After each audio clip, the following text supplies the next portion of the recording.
talk about business, health and lifestyle. My name is Nicole and today I have Xana here with me. Xana is a Chinese-Vietnamese actress born and raised in South Auckland, New Zealand. You would most likely have seen her in Disney live-action Mulan or in a locally produced TV film, Princess of Chaos. Welcome Xana, thank you for joining us today. I know that you have been a client of us for a while, yes, and we really enjoy having you. So we want to kind of learn a little bit more about what you do and obviously tell our viewers what you do as well and how your journey has come from where you are and to us, really. Yes. What are the things that inspired you to be an actress? I've always loved storytelling, and being a good storyteller has always been my goal. As an Asian kid growing up, there weren't like any Asian Barbies, but I did have one.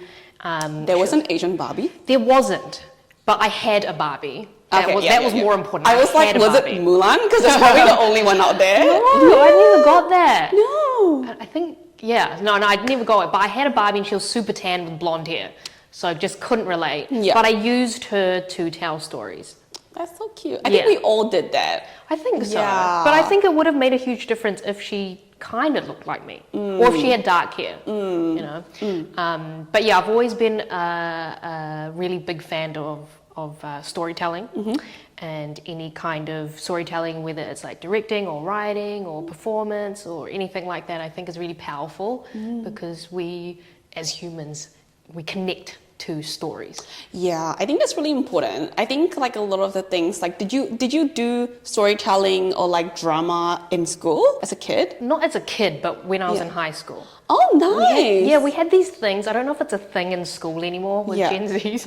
If it's school in New Zealand. School in New Zealand. We had things called bum subjects. No, what is that? No, you're like, I took my school very seriously. I don't go to school here, so I don't know what. Yeah, okay, so elaborate. What is bum subject? A bum subject is a subject that you just fill in your timetable. Gotcha. And it's just, you can cruise through. So a lot of people did like physical education. Yes. They did cooking. Mine was drama. Nice. Yeah, I didn't think I was good at it. How do you cruise through drama? Isn't it quite like subjective?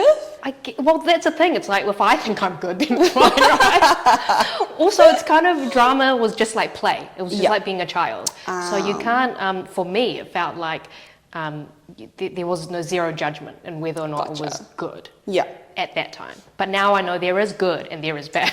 But back then you were like, Yeah, I was like, well, it's my bum subject anyway. I think I'm good, so I'm just gonna go for it. Oh yeah, okay, cool. Yeah. So that's your inspiration behind becoming an actress, really? Yeah. I think storytelling's a big part of it. I remember being in uni here at AUT actually, and we had this class called intercultural communication, and there was one session where we watched a film, and the film was called The Namesake by Mira Nair, and that film was about an immigrant family from India going to America. Yes. And then they have a family, and it's about like cross-cultural and from India to America. And then also different generational gaps and just lots of things that touched on being, a product of immigration, me myself, and the impact of that film changed my relationship with my parents from that day onwards. In a good way? Yeah. I have a lot more patience and understanding for my parents now, and going, they went through all of that just so that I could have this life. And I think most people understand that, but to watch it play out in film is a completely different experience. And so I would say that my relationship with my parents is fundamentally different to the one that my sisters have with my parents because of that film. Gotcha. It like cellularly changed the way I felt towards my parents and how I treat them now. So there's that. And then also, do you know the film Everything Everywhere All at Once? Oh my god, yes, I love that film. I love that film so much. I think I cried. Who didn't, right? I cried so hard.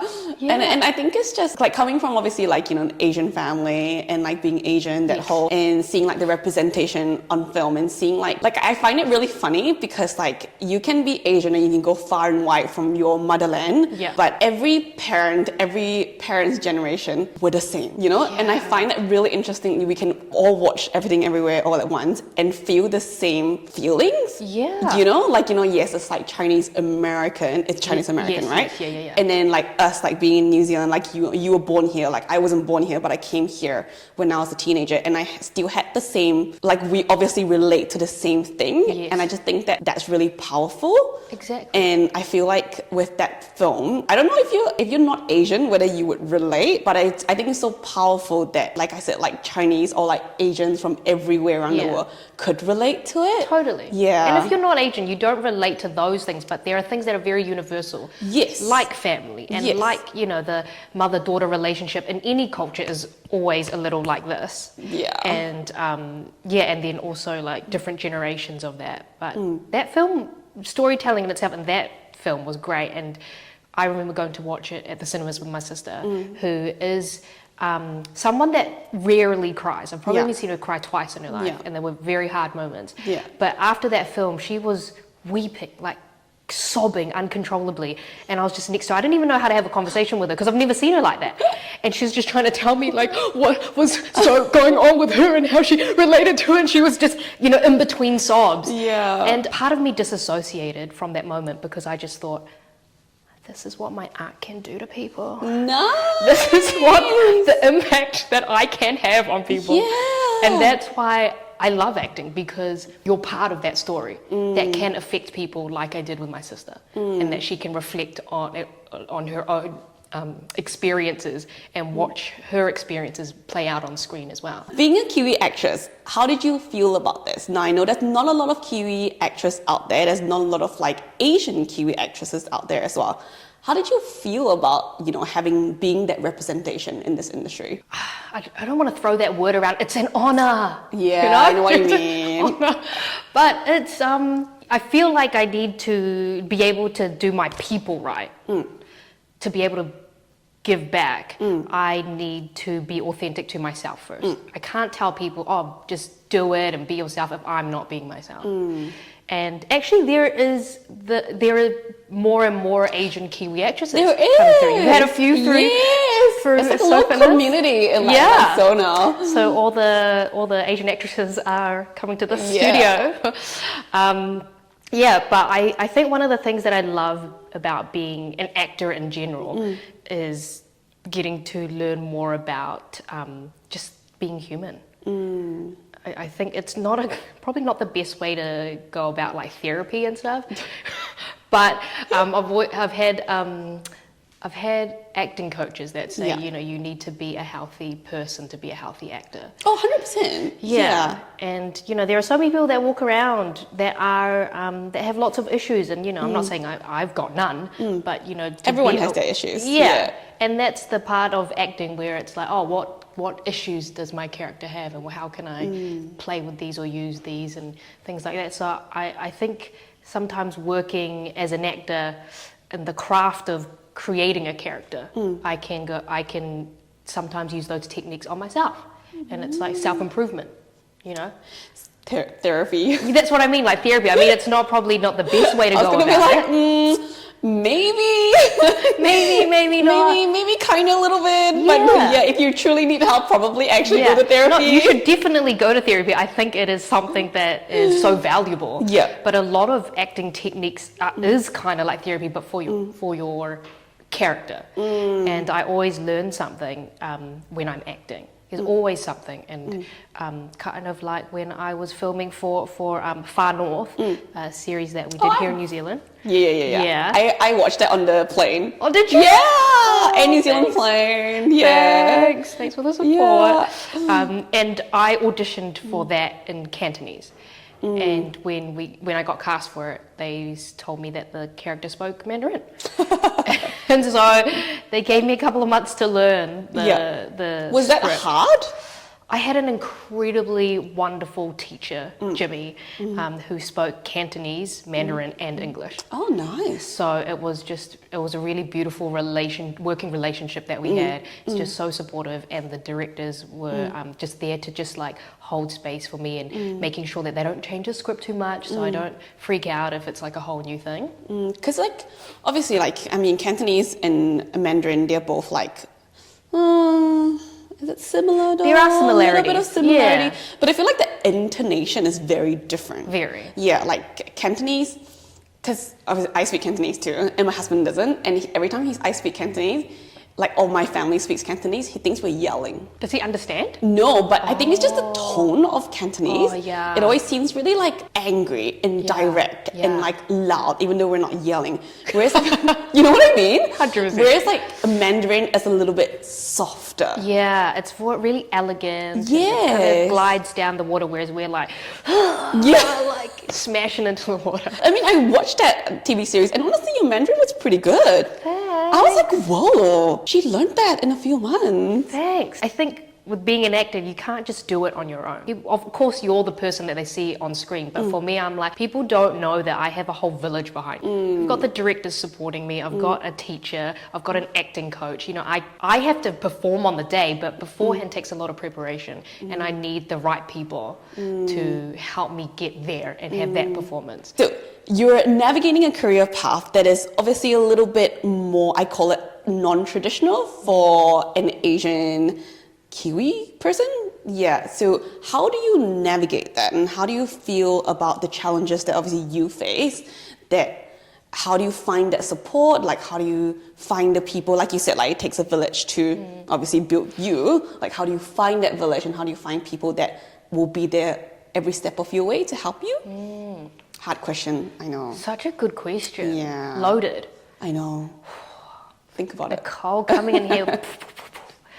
I think it takes a lot of trial and error as a human being for anything, but also as like women and being Asian, growing up outside of Asia. Yeah.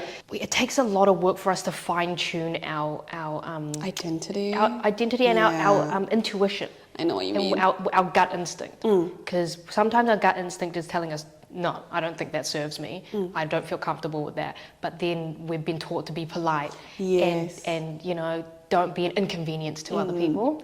So I think that's one of the first things that is the hardest, which is to fine tune your own intuition and listen to your inner voice. And I'm still trying to figure that out. Yeah, I think that takes a while though. Like I don't think you're ever fully finished finding that. You know, I think like as we grow, you constantly have to reflect on yourself and just be like, what serves my purpose? Yeah. You know, what do I truly want? Yeah. And like, who am I really? The big question. They're huge questions. Yeah. Like, what is my purpose? What actually makes me happy? Yeah, who am I? I had just finished like a stint in Australia where I had a couple of jobs, and I was just about to turn 25. And I think I was going through a quarter life crisis. It really was. I started asking myself these big questions about like, when do I become the best version of myself? What is the best version? What is the best? And who am I? They were huge questions, and I was just in this for a couple of months, like turning 25. And then I just kind of had this sudden enlightenment, I guess, of I'm the best version of me right now. Yeah. Because I thought maybe when I'm 50, I'll reach my best version. And then I thought, what happens after that? After you've reached the best, what is there to after? come? Yeah. And I just thought, I think I am the best version of me right now, and every day I just get better at being the best version. So you just get a little bit better. You refine. You keep refining the best. Like, this is the best I can do today. This is the best beat I can do my face today. Best hair. Best outfit I can do. Right? But then tomorrow we can just build on that. And it took so much pressure off chasing that dream and chasing things in life and without direction. I was just, I think I'm supposed to be here right now. No, I think that's, honestly, I get it though. Like, I feel like you're right. Every time like anyone turns, I don't know whether because it's a society thing that the 25 number, like it really does make you reflect. Because I went through it around there as well, like 24, 25. And I was like, oh my God, what am I going to do with my life? Like, is this it for me? You know, like, where do I go? Which direction do I go? Yeah. And I think you're right. I think a lot of it is like, especially nowadays with the ease of information and the ease of social media and like the internet, we're all connected, right? That I feel like we're being fed all this like wants and like, you should be doing this. You should be doing that, like, you know, or someone else is doing this, why aren't you doing that? And I really think like it really does affect a lot of people. And I think what you said is like actually have like similar thinking as I'm glad you did. Yeah, I'm just like, you know what, like, there's too much, you know, like, how do you know, like you said, like, if you reach the base, what's after that? You die? You know? Yeah, what happens? Yeah, like, You what just happens after that? disintegrate? Yeah, Like- exactly. You know, just like, do we just like, poof, you know? Yeah. And I'm like, no, like, that's a bit ridiculous, you know, like, life doesn't stop at 50 or life doesn't stop like at 30, you know, like kind of stuff. Like, it kind of becomes like, okay, you're gonna do what works best for you now. Totally. You know, and like, you build what you want to build for what you want now, and then you can't really plan too far in the future, I think. Things change. That's what Yeah. life is. It just Yeah. you've got to plan, and then things happen. Yeah, and you you're just like, got to be "Oops, flexible. Yeah. nope, that didn't work out." No. You know, and I think that's really good. I think it's a really good way for you to like have that thought to, I think, also protect your mental health as well when you're trying to navigate, you know, like life, I guess. Otherwise, I just feel like it's too much. It's a lot. Yeah. Because again, they're big questions. Yeah. And then you're thinking about things that haven't even happened yet. Yeah. And why did you put an age limit on it? You know, why are you limiting yourself? And you have no control. Well, I mean, you don't have all the control over it, you know? Yeah. Like, it's like you can't plan for what's going to happen in the future. You know, like, you can't plan, like, for example, no one planned COVID. And that was like 3 years of everyone's 100%. life, you know? Yeah. So, yeah, no, oh my gosh, I'm so glad you have that thinking. I'm so glad, because I feel like when you do have that, you kick into a different mode in your It's a brain. different perspective in Yes, life. And yes. I think it's a better state. Like, I feel like, obviously in your 20s, like, you would be, I think it's a phase where people are like the most lost, I guess, you know? Like, that you're like an adult, you've got like adult money, and you're like, you're no longer studying, or like you're into your career, and you get so many things you can get. Yeah. But then it's kind of like, oh, like, there's so too much.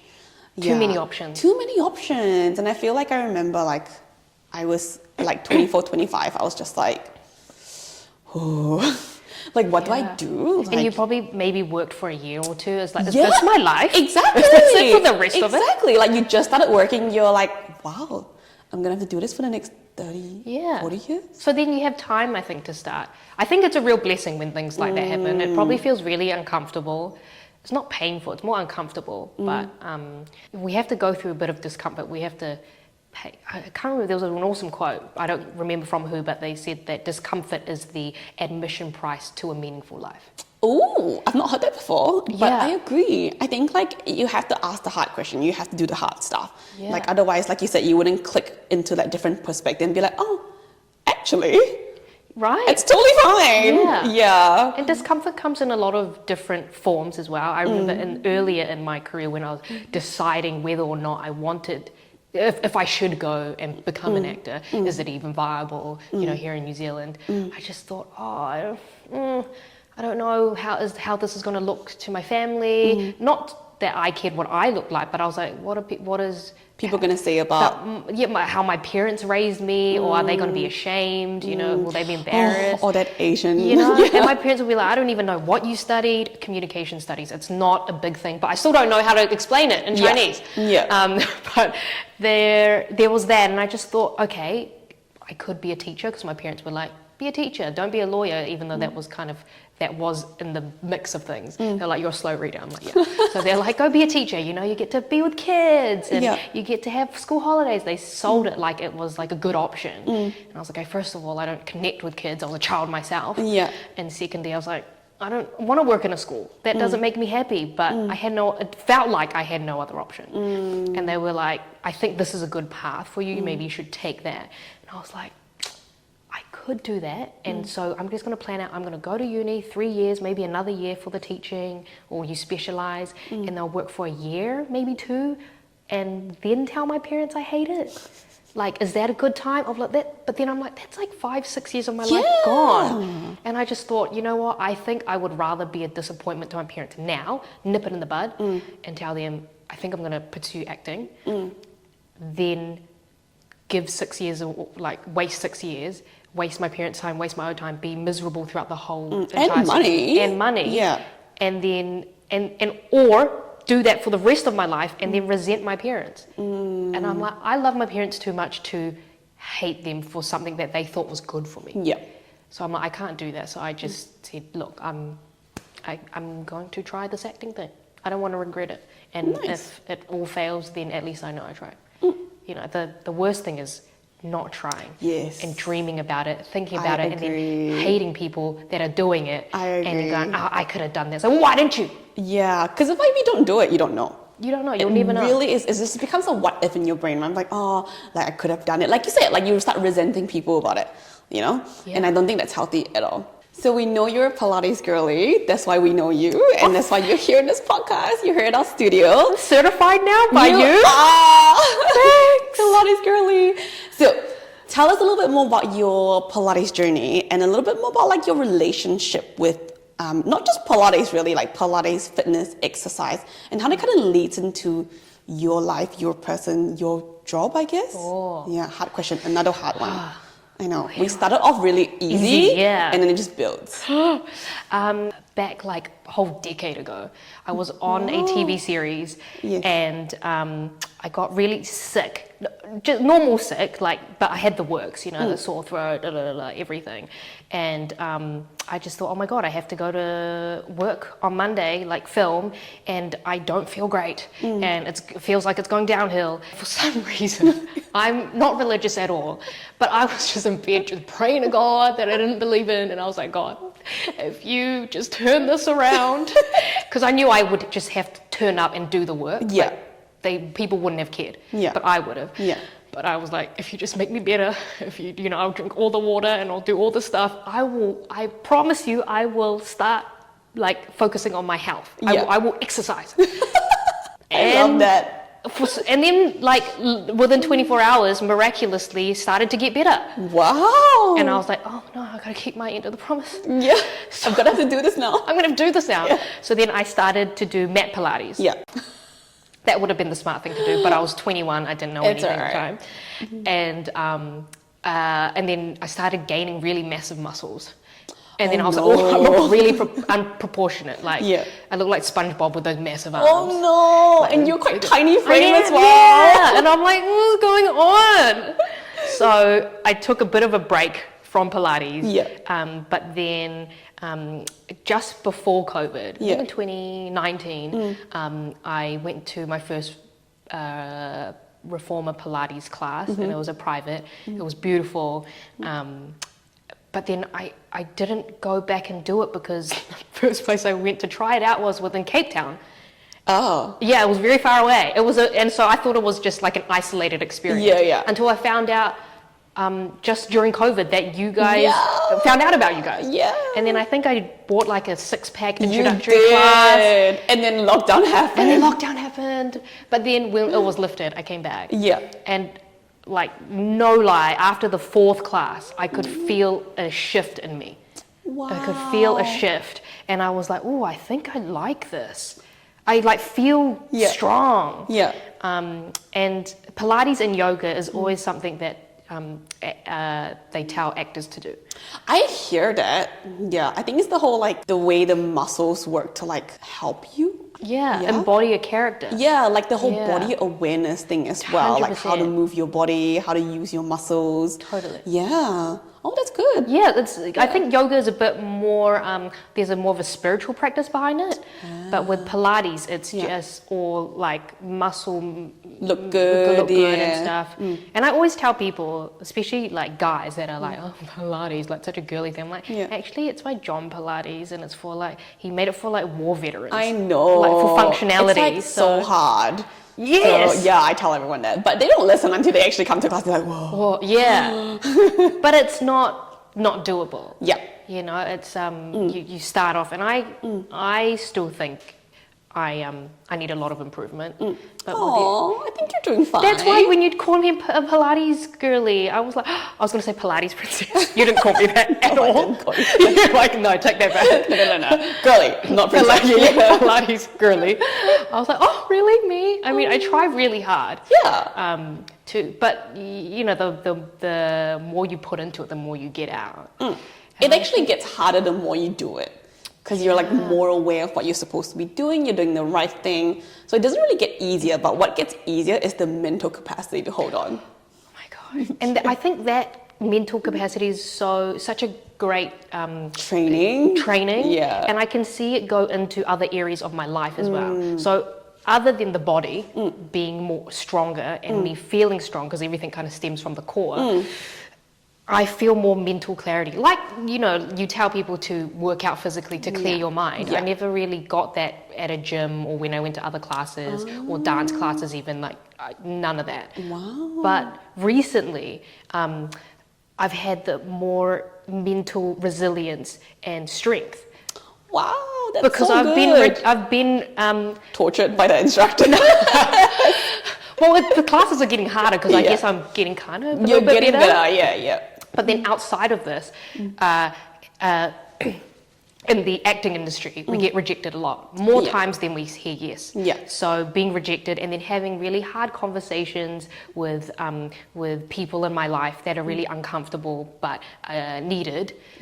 Usually I would just either freeze or panic or shut down. And then my brain is like, no, this is too much. But I believe that it is Pilates, that because the mental capacity that I'm pushing myself to focus, even though I feel discomfort in my body, I feel that when I'm having those conversations, I'm like, I'm hearing something that feels very like that person's attacking me. And I can feel my heart racing and I can feel myself shutting down. Don't do it. Nice. And to breathe through it like we do in class. Nice. Breathe through it. Hold on. Hold on, breathe through it, okay, and then really listen to what's happening in your body, calm yourself down before you engage into the conversation and continue. Or to say, hey, I think we need to take a break or before we carry on because I can feel myself being quite defensive or I can feel myself being really nervous and I feel like you're attacking me. Like I can say those things now. Oh, that's really nice. So you probably don't know that that's what's happening outside of Pilates, but it's life-changing in there. For me, like I just think a lot, right? Like, you know, I process a lot and I feel like a lot of people that do Pilates, because Pilates is very like popular nowadays, right? Not everyone finds that connection. Right. Does it kind of make sense? Yeah. Like it's being like, that's what Pilates is, right? Like the whole like control, awareness, like all that kind of stuff, mind-body connection. But a lot, because it's like being group class now, like in this group class 10, like, you know, there's more machines in other studios. Like it's being sometimes perceived for people who don't really understand Pilates as just another group class. Yeah, right. Yeah, does it kind of make sense? Yeah. So then they don't really connect the whole physical to mental. Yeah, that's why like, I mean, I reflect that, but I don't expect my clients to. I mean, it's great to hear that. Totally. Well, I mean, it's not an overnight thing, right? Yeah, no, it takes time. Yeah, I've done it since 2021 at the end and then on and off, right? So, yeah, so it's taken a while for that to click in. And then also in group classes, knowing that it's not a competition. You're not you're there to show up for yourself, you know? Yeah. You push yourself, not the person next to you. So, you know, like even when I've got friends, you know, coming in, it sometimes can be distracting, right? Yeah. Because you want to show I'll be better. up. Yeah, I'm going to be better. This is how I perform in class. It's like not a performance center, you know? So it's taken a while for me to have that, like everything to align and go and then realize, oh, it's because that's something that I'm doing good for my body physically and that I'm being able to control my breath, that I can control it out there. So thank you. I'm so glad. Honestly, like it's really nice to hear that from you though, because like a lot of times, because we love Pilates so much, like we want other people to experience it too. Yeah. But it's a hard thing. It's like you said, it's like a journey. It's like a journey that you have to take yourself. And it's something that like we always hope to like guide. Yeah. But you can only do so much. So glad to hear that. Yeah. Thank you for assisting me in that. No, it's my pleasure. It's our pleasure from all the instructing team. Yeah, honestly, everyone, and I've said this too, but off camera, that all the instructors here, Hannah included, is amazing, and Amy, and everyone else has been so beautiful, and like everything is so consistent. Yeah, and we try really hard to make everything consistent.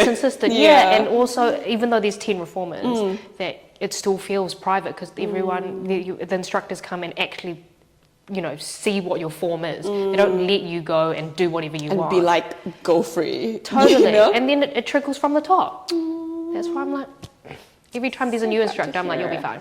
Yeah, you'll be fine. Just You'll get be better fine. with time, pretty much. Yeah. That's us from today. Thank you so much, Xana, for joining us. We really appreciate your time and telling us a little bit about your story and your journey, and obviously your journey with Pilates, with the brand. If you like this episode, please like and comment. If you'd like to see other guests come board as well, please subscribe and share it to your friends, and we will start bringing in other guests as well. Thank you so much for another episode. Follow Xana on her social media. It's all popping up on the screen now. And have a lovely rest of your day. Bye. Thank you.